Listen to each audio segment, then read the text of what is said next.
Hey guys, we're coming to the third point, uh, key point or pillar point of my new framework for international governance, which is transforming the UN basically into a, international mitigation board, together with other organizations like WTOs and World Bank and IMF and other agencies. Here, the idea is that this is the number three pillar ideas. Under that, we have another 7 point that I want to talk about. The basic idea, the basic goal is to make the UN transforming from uh, existing uh, peacekeeping warfare, um, basically, especially focusing on the Security Council, that's basically always act like a cop, always arrived at the crime scene late, and they're never able to catch any criminals along the way because this is a reactive. It's not. It's totally understandable because if you think about this, UN Charter, it's in 1949, 1945. That's basically at the end of the World War II. Although it's not the closing of all the warfare because in China, for example, they have the communists and the nationalists that still fight for another um, for years. But in the global scale, the World War II is came to the end. So obviously, the focus was on maintaining peace, and then that's why they set up. And also, the other thing is that in the World War II, a lot of a few big countries, big powers, basically control um, the global theater of the warfare.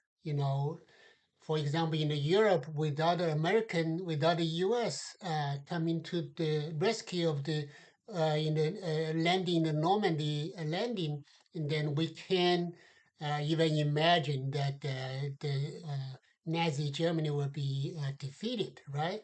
And then in China, obviously Chinese, the nationalists, not communists. The communists they just basically playing a marginal role, but mostly the nationalists they try to fight um, a very tough war because their equipment. China is such a poor country, and Japan, on the other hand, is basically kind of an early stage of industrializations or middle stage of industrializations. Still not a match of the U.S., but compared to China, it's a way superior power. So there's got a few big powers played a key roles, and so that's why we have the whole world is betting on a few big powers to maintain the peace.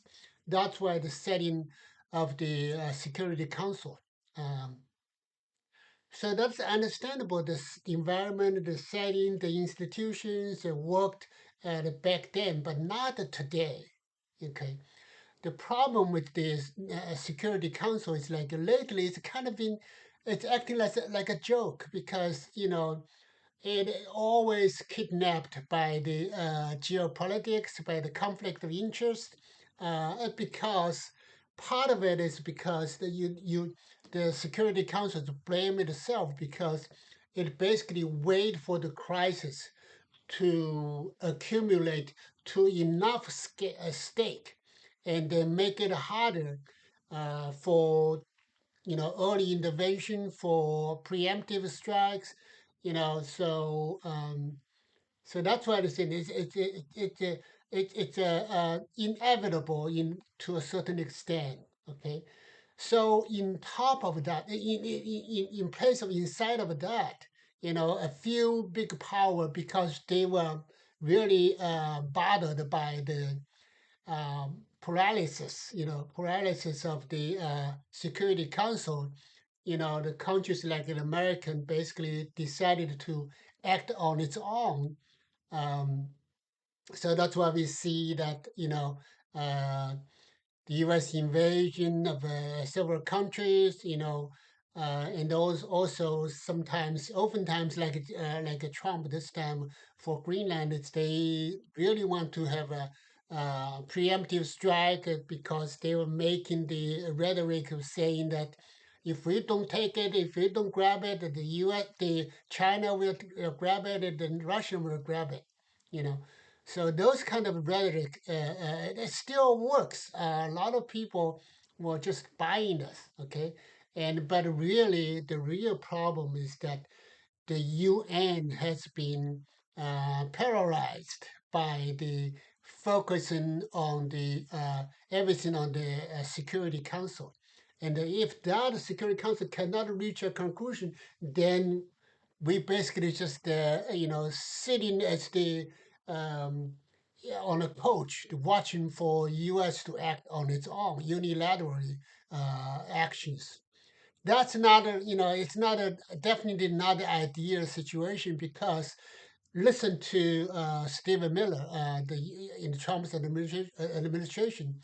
Of course, I'm pretty sure that the Trump is with him. Trump is such a guy that he is really admiring not just all the dictators, but he really admired the popular dictators. Like so, Putin and Xi Jinping, he believed that he should focus on dealing with these dictators. He loved those dictators.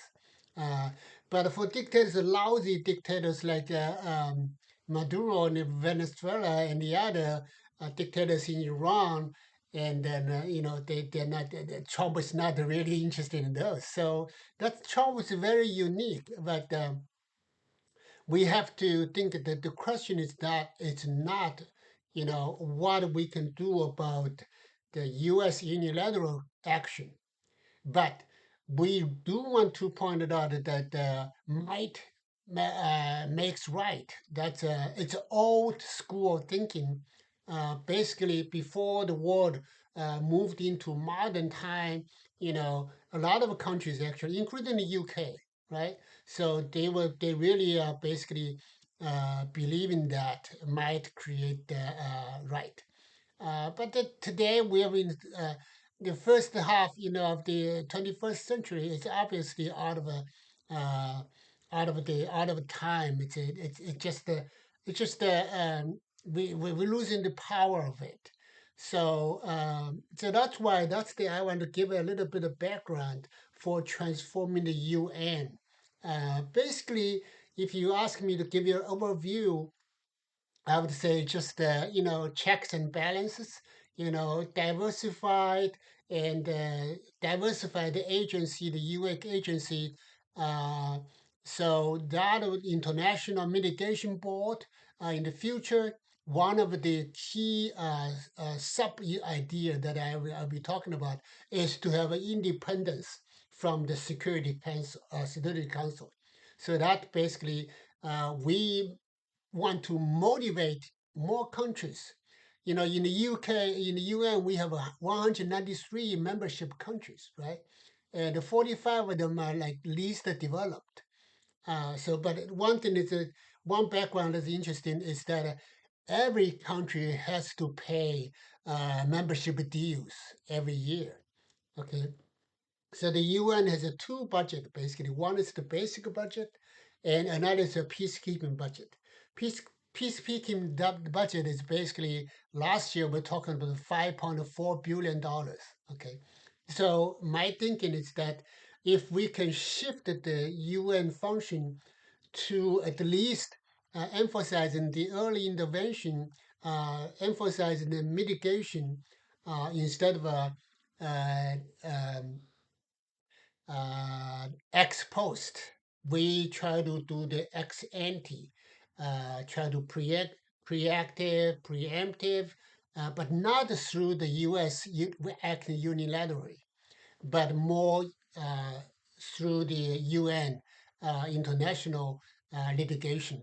That makes the world a better place. Okay, So I'm gonna say that later, but I might just want to say it. Trump is the one that he really wants to leave his name in the U.S. history.